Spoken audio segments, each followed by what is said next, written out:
What's going on, everybody? I got a fun little comparison for you today. So I was out at the range today just plinking with some stuff, and two of the guns that I brought with me were, I guess you could call them SBRs. Here in Canada we just call them restricteds, but basically I figured this would be a fun comparison, something exotic to look at in terms of comparing two short-barreled firearms. So what we have in front of us today are the CZ Scorpion Evo. For those of you who live in the United States, this would be considered an SBR. As well as I've got my Glock 17 Gen 5 in the CAA Micro Roni kit. It's funny when you listen to the guys talking about it, especially at the SHOT Show, they call it like the Micro Roni, but they go like, "Oh, we got the macaroni here," and so it sounds like macaroni. I just figured that was funny. But yeah, so what I want to do is I just want to go over, compare the two, and just talk about some of the benefits and downsides of each one, and see if maybe one or the other might be a fun little option for you. Or, if you live in a free country, a good self-defense option. So, let's just get right into it. So basically what I'm going to do is I'm going to go over the features, accuracy. I'm not going to bother with field strip. I mean, there's a million videos of how to field strip both these firearms. So that's one thing. But I just want to go over the actual firearms themselves. So, let's get right into it. We'll start with the Scorpion. So this is a CZ Scorpion Evo. This is the short-barreled carbine version with the factory stock on it. So for those of you who live in the States, this is a tax stamp. You'd have to do your Form 1 and all that. Here in Canada, you need a restricted license to buy this. So getting into it, the magazines are standard 20 round. These are 20-round magazines. Here in Canada, they hold 5 because the RCMP considers this to be a submachine gun. Yeah, wrap your head around that one. So getting into it, we'll go from the back to the front, and we'll just go over the features and just and then we'll do the same with the Glock carbine. So at the back, we've got a 3-position adjustable stock. So it'll adjust 3 positions to adjust the length of pull for it. The stock itself, I'm going to get on the other side of the camera here, is also folding. So when you push the button in, it folds over, snaps closed. It is a magnet that holds it in place. It's not an actual tab or anything. It's literally just a magnet that mounts to the part where the serial number is. And it just simply snaps on and sticks. It can be fired with the stock collapsed, reliably. Working our way forward, looking at the grip area. So the grip is... leaves a lot to be desired. This is a pretty common complaint about the Scorpion Fire Evo. It's very smooth. It's just like there's just like when you grab onto this, there's not a whole lot of anything like texture or anything. Even on the front, you see it's got the cuts. They're vertical, which is not very good in my eyes. That being said, the grip is very ergonomic. When you grab this, it's very comfortable. It's just the lack of texturing isn't so great if your hands are wet or anything like that. Safety. Safety is ambidextrous, very stiff, and I mean very stiff. Like you really gotta mean it when you're gonna flick that on and off. Now, if somebody, I swear to God, there's gonna be somebody on here who's gonna comment how dirty my hands are. I literally, before this video, 6 minutes before this video, cleaned both of these. After literally, this one's probably had about 1,500 rounds through it since I cleaned it. So yes, my hands are dirty. Get over it. Continuing our way forward. So actually, something to mention with the safety. Sorry. When it's in the fire position, it is 100% ambidextrous. When it's in the fire position, if you have a very high grip, look at what happens to my trigger finger. Now, gun is unloaded. I am going to put my finger on the trigger. So when you're shooting, you can see the actual safety itself actually digs into my finger. So when I'm shooting like that, it's actually digging into my finger. So you actually almost have to dismount your grip to a lower position to actually shoot. There are aftermarket options to change this out. A lot of people, what they do actually for right-handed or left-handed, they just cut. They take like a Dremel tool and just Dremel off a little bit, just enough where they can get a proper high grip. Or I'm not going to say proper, but a more comfortable, higher grip when grabbing the firearm. The trigger, a lot of people will talk crap about the trigger and about how heavy it is and how like spongy. I don't mind it actually. Like it's not it's all, I don't know, maybe I got an oddity, but the trigger, I wouldn't touch it personally. I like the trigger, so that's just something to mention. It also has serrations, just like you see on everything else. I don't mind them. Some people are really against those serrations, but to me personally, they're okay. Magazine release, completely ambidextrous. You use your support hand, grab it and pull down, drops your magazine out. Speaking of magazines, there are 30 round options. There are bigger options. This is just the ones that I have for it. Your bolt release is on the one side, so right here. I'm not a fan of the bolt release, to be honest with you. The bolt release to me leaves a lot to be desired. Like, so when I'm gonna lock it open here. So when you slap in your new magazine, you get your, hit the camera, hit the magazine, slide your thumb up and push down. It's okay. I think this is like AR-15 me talking, but I kind of wish it was something where when I slide my hand up, I would simply just push it in like the AR-15 paddle.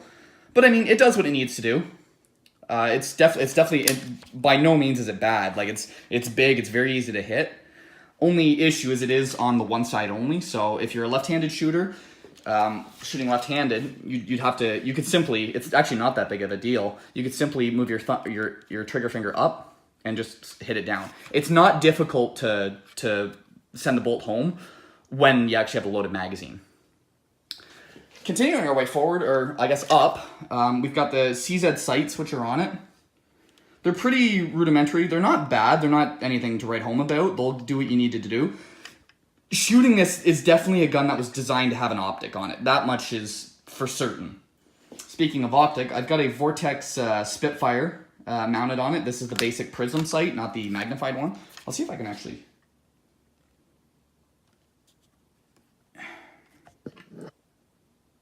Yeah, you kind of see it.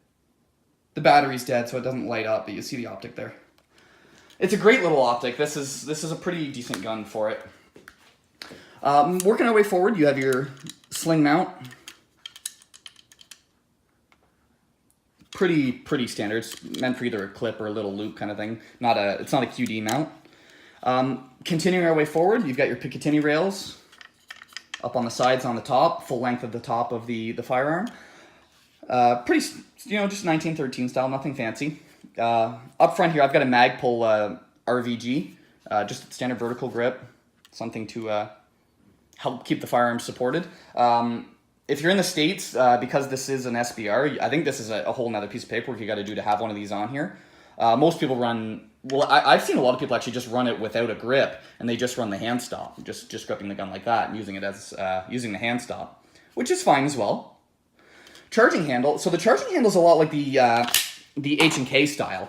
So there's two ways you can run it. You can run it like a standard charging handle, or if you want to be cool, you can lock it back like like an HK MP5, and then when you load it, you just hit it down and you can send it home. That's always a lot of fun too. And then just your standard muzzle device. So the threading, I don't know what kind of threading it is. I'll be honest. Up here is just like a standard, it looks like a flash hider. It's definitely not a brake. But yeah, it just keeps the threading protected. Recoil wise, so the Scorpion has a noticeable amount of recoil. For a 9mm just standard blowback firearm, it definitely kicks more than you'd think it would. That being said, it's not bad at all, but it's just when shooting, it's ooh, like that, for a 9mm that actually bites. So I just figured I'd throw that out there. Now, if we field strip this, you'll see the size of the bolt and you'll immediately understand why. It's got a massive bolt on it, so that's probably why the felt recoil is so high. That being said, muzzle rise, non-existent. Like this thing, you could dump 5, 10, 15, 20 rounds quickly. Like I'm talking rapid fire, and that sight and that muzzle will not rise. It's awesome. It's so much fun to shoot. Like this gun is just an awesome, fun gun to play with. And as well, it'd be an excellent home defense option if you have it in the SBR configuration with the stock and everything. I think it'd be an ideal home defense gun. Again, mind you, if you live in Canada with the 5-round mags, I'd be a little weary about that for a home defense gun, but for those of you who live in a free country, I mean, more power to you.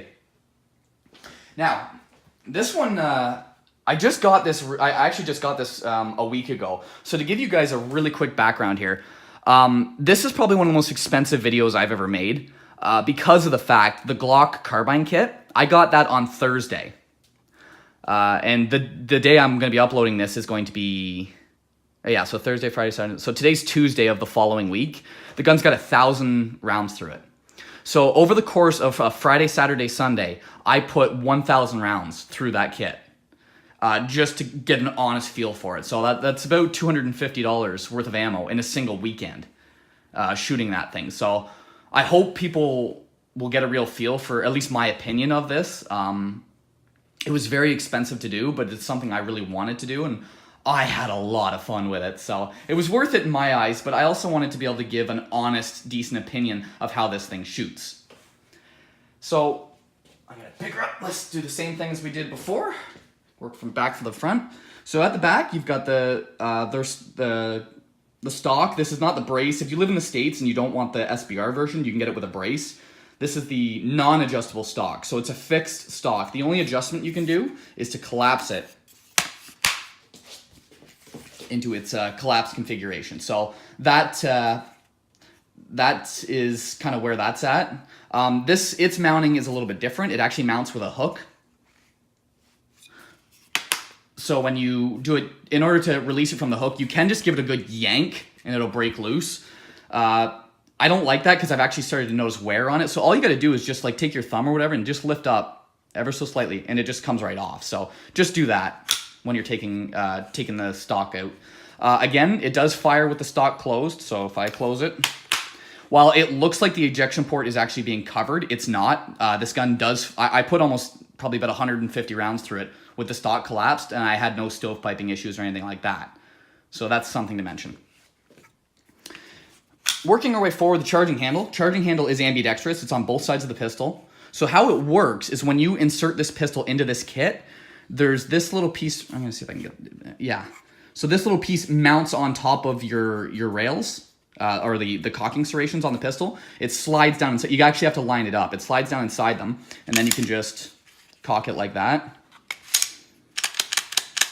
It's on both sides. And it's pretty basic, but it does what it needs to do. Continuing our way forward. So the Roni kit, I can't talk too much about the pistol itself because the Roni kit mounts in multiple different pistols. You can get it in the SIG 320, the Smith & Wesson M&P, the Glock 7, or Glock. There's a variety of firearms that a Micro Roni kit can be mounted to, so I'm not going to talk too much about the pistol. The reason I put a Gen 5 in is simply because my girlfriend actually bought me this pistol as a gift. And I figured, what the hell, you know what? I might as well put a Gen 5 Glock in it. I think that'd be a lot of fun. So that's why I have a Glock in it. Personally, I think a Glock would have been the best way to go anyways, but a Glock is the pistol that I put in it. So just keep that in mind. Now, getting into it, I want to mention this. So when you mount the pistol, you grab the pistol and you got it mounted nice up and high. Right up in here, along these edges, you can see the cut on my thumb here. Right here, when this closes, it doesn't actually close flush. It closes tighter than what the outside of the frame is of the kit. So there's these sharp, very sharp plastic edges right here. So what I had to do was just take a little bit of like emery paper and just file down this area right here because of how sharp that is. So that's something to keep. I don't know if it's just mine or what, but it just picks up just a hair where when shooting, your hand slides back and forth on it and it just cuts the shit out of you. So that's something just to keep in mind. Continuing our way forward, so yeah, this one specific is a Glock 17 Generation 5. As far as I'm aware, they fit generations 1 to 5. I haven't, except the RTF2, just because of the way it mounts the cocking serrations. To take the pistol out, what you would do is this button right here, you'll push this in, slide this back, and it lifts out. After that, you would simply pull down on the tabs, these tabs on both sides, pull them down, slide it back, and rotate it out, and the pistol comes out. I have something I'm going to show to you later, but that's how you take it in and out. It's very quick, very easy. No tools, no nothing. And this stays right in there, so you don't lose that. Continuing our way forward, this is a right-handed firearm. It's designed primarily as a right-handed. While the charging handle is on both sides, the slide stop on the pistol is only exposed on one side, especially for the Gen 5 specifically. So it's only exposed on one side. That's something you want to keep in mind. Now for lefties, I'm sure this would work absolutely fine. It's just something you have to work around. Up top, I've got the optic I've got mounted is my EOTech. This is an EOTech 512. This is an ideal optic in my opinion for this kit, just because of when you mount this, like when you like shoulder it kind of thing, your eye line is right in line with the reticle of the EOTech. Actually, I'll show you it real quick if I can. Well, the camera kind of fuzzies it out, but I think an EOTech is probably one of the most ideal optics to put on here. Personal opinion, but I'm just throwing that out there. Continuing our way forward, so the top of the rail, the entire top of the kit from pretty much back to the front has a 1913 style Picatinny rail. You've also got them on both sides. You see a lot of people actually buying these kits, they'll put those thumb rests there. They'll have them mounted there. I think that's an excellent idea, and you'll see why here shortly. But thumb rests you can get. And then working our way down. So down, we've got a magazine mounting kit. So this is held in strictly by friction. It is not locked in place. So if I wanted to grab it out, you just got to give it a good tug and the magazine will come out. But it's not held in there by anything. There's no like button you have to press to get it out. It's strictly just a friction fit. Or it's maybe like a little detent, but there's nothing actually holding the magazine in place. That being said, it does hang in there under recoil. So like I shot this gun all the time with a magazine mounted up front here, and never once did a magazine fall out. So it mounts in there and it hangs in there just fine. I'm gonna get around the camera here. So there's several variants. This one I'm assuming is more for the American market just because it's not like a vertical grip. I don't know if a model that has a more vertical grip would be considered an SBR or need a Form 1 or whatever that is for that. So now mind you, I actually really like this one. So when you're grabbing it, is usually how you're going to be grabbing it, right like that. Very comfortable. And you see where my thumb just naturally ends up. This is why people want those thumb rests, because as soon as you mount this, your thumb naturally just wants to go up high, which is where those thumb rests come into play. It looks like there's a thumb rest right here. It's not. Like you can see how far back my thumb goes. Like that causes a lot of discomfort. So most people will be hanging onto it like this, or you'll see with the thumb rest like that. I think the thumb rest is the best way to go. I have some on order. It's just kind of waiting for them. Up front is so right here there's nothing there. This is where the factory mounted flashlight would go. And then up here is your oh Christ. Yeah, your barrel shroud. Now, you'll see right there it says 17, so that's for Glock 17. When you buy this model specifically for the Glock, it's for the Glock 17 and 19. It comes factory set for the Glock 19. So, in order to change that, you'll see these screws right here. Now, it's not going to show you. They're not really, actually, I think it, oh yeah, where is it? Oh yeah, okay, there it does. So, I don't know if you're going to be able to, oh yeah, okay, there you go. So, you see where's my finger? You see the 19 right there? 19, 17? That screw is actually going to be in the back here. It'll be the same on the other side.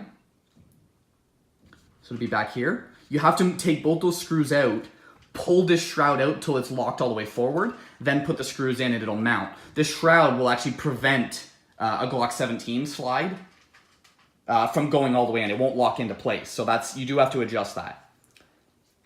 Just an FYI, I figured I'd point that out. And shooting recoil, this gun is so much fun to shoot. Like, you guys have no idea how much fun the Micro Roni kit is to shoot. It's extremely comfortable, and recoil-wise, it's half of that of the Scorpion. It handles the recoil so well. And again, it just puts a smile on your face to shoot it. And the best part about this specific one is it takes Glock mags. So that's always something too. The reason I say that it takes Glock mags is obviously, yes, it takes Glock mags, but the benefit here in Canada specifically is because this is considered a rifle, we only get 5 rounds. Because this is still a pistol, it can take 10 rounds, so you can use the 10-round magazines. I know you see right there's a 33 rounder in the gun right now. It's pinned to 10. I know it breaks my heart too. But that's that. So that's the way that kit works. It's a lot of fun. I think this is actually a really good option for a Glock, a Smith & Wesson, like whatever kind of thing. It's a great way to go if you're looking for something different, that being said. Accuracy. So this video is already way too long, but accuracy is terrible. to say the least. Both of these guns, I stretched out to 50 and 100 yards. At 100 yards, I didn't even hit the target. The ammunition I was using was this stuff right here. I didn't even hit the target with either gun at 100 yards. At 50 yards, the Scorpion did not bad, actually. I was pretty surprised. The Glock, it looked like a shotgun hit it. Like the accuracy, I couldn't get the gun to pattern a group any smaller than that. Like the bullets were touching the edge of the paper, and the accuracy just wasn't very good. Now, one of the selling features of the Micro Roni was that, you know, the gun can reach out to 50 yards or even 100 yards with, you know, fairly decent accuracy. I didn't see that. I'm sure there's going to be somebody who's going to comment who say they did, and honestly, good for you. I didn't see it. At 25 yards, these guns shine. At 25 yards, both of these, the accuracy was awesome, which is about what you'd expect, especially with the reticles, like the EOTech reticle. Anything inside that circle was just getting absolutely lit up. So, works out really well for CQB, and I think, again, a home defense environment. The actual pricing. So this is where it's going to get you. In Canada, these are about $1,200. Like, these are expensive. Worth it, in my opinion. Very expensive. The Roni kit.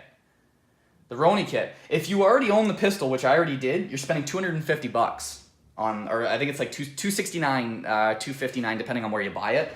But the Roni kit, if you're buying just the kit, it's $250. It's a great deal for what you get. The only disappointment is the accessories. So the sling that mounts on the bottom here, the thumb rest, the flashlight. You got to buy all that separately. And unfortunately, as it stands right now, you can only buy it in a package deal, which comes with the flashlight, the sling, the iron sights, the thumb rest. And that pricing on that package is $249. So for $10 less than this, you can get all the accessories, which in my opinion is a ripoff. That's like, you're basically, if you want the real deal Micro Roni kit, you're spending $500 and something. Still, it's less than half the price of the Scorpion, but I just figured I'd mention it just so you know. And these have sold, like here in Canada, have sold like wildfire. Everybody and their mother who owns a Glock specifically has been buying this kit, so it is extremely popular. I don't really think I can say too... Oh, actually, you know what? I want to show you something. And then I'm going to end the video, I promise. This is a long video. To take the pistol out, you'll push the tab in here. You push that in. We're going to pull this back. And that opens up. Now, to take the pistol out from here, I'm just going to take the magazine out. You don't need to take the mag out. I'm just taking the mag out. You'll pull down on these tabs on both sides like you would a Glock to take it apart. You'll pull down. The Glock's going to release. You got to give it a bit of a tug. Like you need to give it some pressure. You rotate down, and the pistol just slides right out. Now, you see on the muzzle here, you see all that carbon buildup? This is the most dirty I've ever gotten a Glock before. Because the way the barrel shroud is, a lot of the carbon buildup ends up right here and on the top of the sight and the slide here. I've gotten most of it, but this is me scrubbing at it for almost 45 minutes to get all that off. So it is very dirty kit. It'll dirty, whatever gun you put in on it, it's going to dirty the gun up something fierce. So just be prepared that when you take your gun apart to clean it, it's going to be a job. The other thing I want to mention is make sure that you have that, this part right here. So you see how it mounts to the cocking serrations? Make sure you have that mounted properly and fully, because if you don't, you're going to snap the rear sight off your Glock. So you can see that's what I did, is I snapped the first shot I fired, I heard this clunk. I'm like, what the fuck was that? I take the gun out and boom, I snap the rear sight off. Now, I don't care at all because Glock sights are terrible to begin with, and my intention was to put this gun in the kit the whole time anyway, so it doesn't matter to me. But for those of you who have night sights and stuff on your gun, be careful, because the force of that thing cycling back and forth, there's a chance it might snap the sight right out of place. So just keep that in mind. I wanted to point that out. I am in no way mad or upset at the Roni for that. It was my fault, but I just figured I'd mention it. Anywho, that's pretty much that. That's a comparison of two really cool SBRs. I hope you all enjoyed. It's definitely a good option. Both are great options. If you already own a Glock, the Micro Roni kit's definitely a better way to go. That being said, the Scorpion is a phenomenally fun gun and very reliable gun to shoot. So it's kind of something that you yourself need to determine, but I figured I'd show you the two and just share the options. Thanks everybody for watching, and I will see y'all next time.